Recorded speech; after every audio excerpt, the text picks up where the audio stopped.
A questo punto passiamo alla preparazione At della this salsa. point, we can step to the preparation of amatriciana sauce. We're going to start with cutting the guanciale. We're going to cut it into big slides so that they remain during the cooking.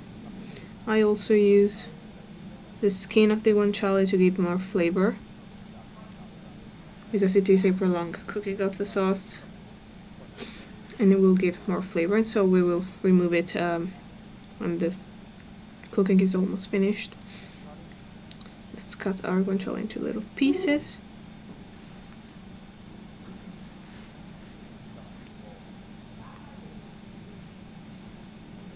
Let's leave some pieces of pepper.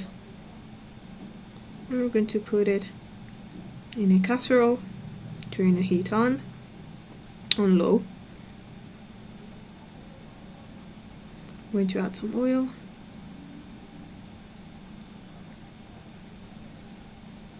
I'm going to let it fry slowly.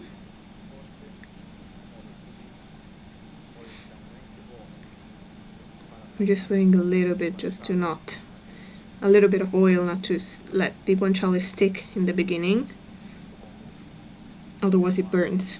In this way we are making sure that the fat in the guanciale melts and gives that flavor, traditional flavor, to the sauce.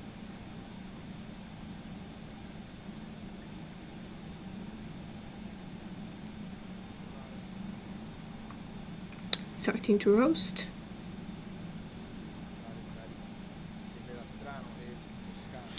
It will seem strange that someone from Tuscany, like I am, like the chef is explains the typically Roman dish. It always feels very strange to me when I have to make this dish. But after 15 years living in Rome, I met a lot of legends on the origin of this sauce. And so there's the choice on which one to choose. I like to think how amatriciana was born, thinking that it was the union of two cultures. There's a theory, a legend, that says that a chef at the end of the 18th century, to prepare a dish to the Emperor of Austria, decided to join the two sauces that were more suitable. So Neapolitan ragu and gricia in Rome and Neapolitan ragu in the reign of the two Sicilies. He put together these sauces and the amatriciana was born. I know that many of you will say, no, amatriciana comes from amatrice. Everything is true. I like to think that it was a chef to let this dish get to birth. Now our guanciale is starting to sizzle.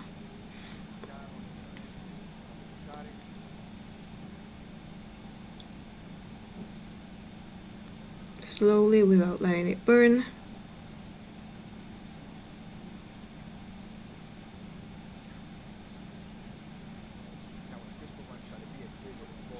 This guanciale here is the one that we're going to remove the skin, and it will just give flavor to the sauce.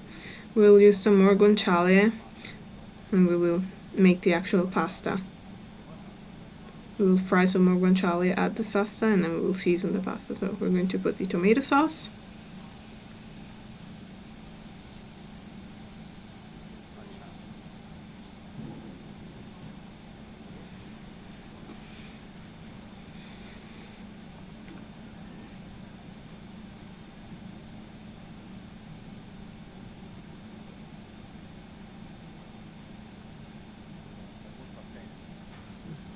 We must be very careful here with the salt, because guanciale is already quite savory. But we're just putting it to give flavor to the tomato. Remember that salt is not a flavor highlighter. We're going to add some broth.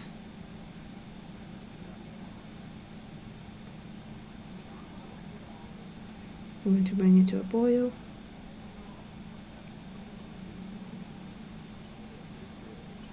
And we're going to let it cook for around 2 hours, 2 hours and a half.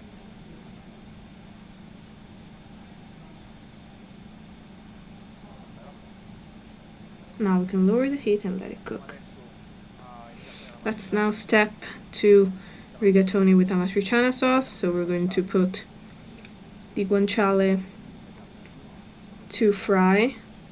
It's cut into rough pieces, without oil, without anything, in the pan, and we're going to put the rigatoni pasta in the salty boiling water. We're going to let them cook for around 10 minutes. We're going to let the guanciale become crunchy, and once it is crunchy, we remove it from the pan and we put the amatriciana sauce in the pot. We're going to saute the pasta, and lastly we're going to add crunchy guanciale. Our guanciale is ready. We're going to remove it. And in this fat,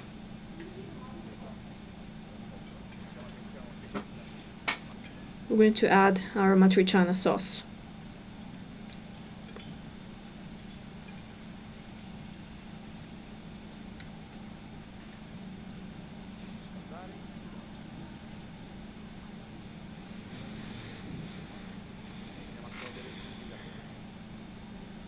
And we're going to remove the rigatoni from the water.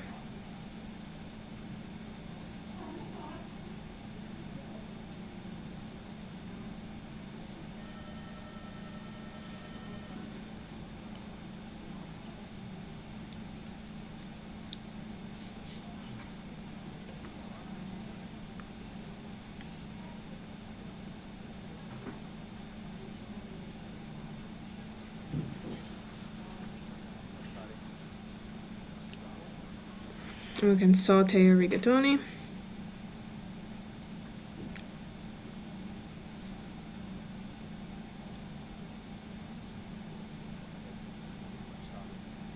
And to add some of the guanciale we previously prepared.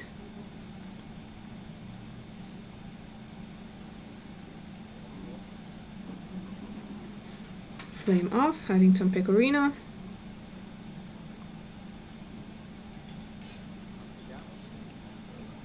I'm going to thicken.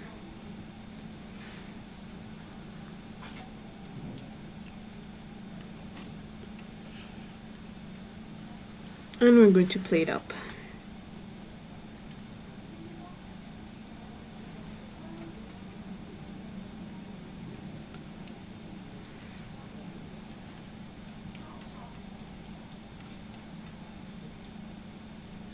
I'm going to put the guanciale sauce on top.